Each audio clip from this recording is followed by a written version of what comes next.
Hi, it's Dr. Centeno, and I'd like to talk today about, do you have legal liability as a physician who uses an illegal biologic drug?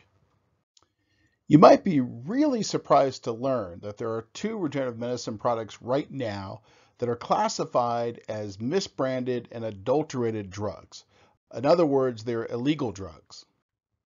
These are amniotic or cord products, which claim they have live cells, and/or culture expanded bone marrow or fat.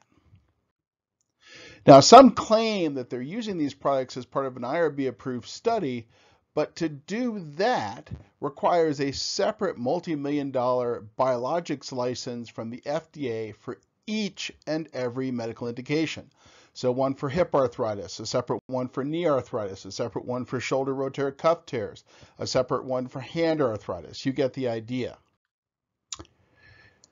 But how could you get in trouble for just receiving these illegal drug products? After all, the real legal liability must be on the manufacturer, right? Not really.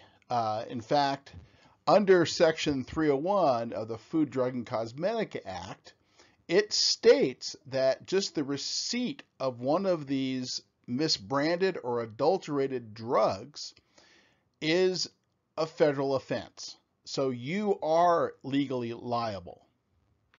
So scenario one, you order and pay for an amniotic or cord tissue product that claims it has live viable cells in an email, which makes it an adulterated and misbranded drug product. Why? Because the product pursued a simple 361 online registration. However, that claim of living allogeneic cells requires a full FDA 351 drug approval. Scenario two, you send off bone marrow fat to be cultured because some company told you they were doing an IRB approved study, and then you re-inject those cells. Now you just received an adulterated and misbranded drug product. Why?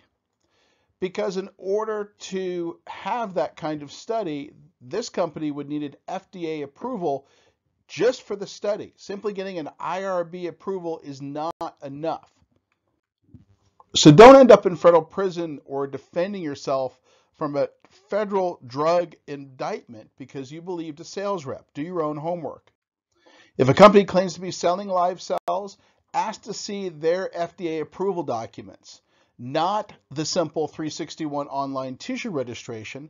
They should also have years of extensive clinical trials data to show you, including randomized controlled trials. If they don't, you're not in the right category.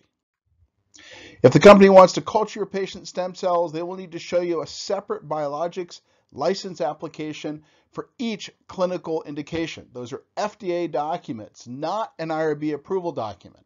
So those FDA documents, they need to be one for hip osteoarthritis, one for knee osteoarthritis, one for shoulder, etc., etc. So thanks so much for watching, and don't get yourself in hot water because you believe the onus of all this legal stuff is on somebody else. It's actually on you as the physician, according to current food, drug, and cosmetic law. Thanks so much.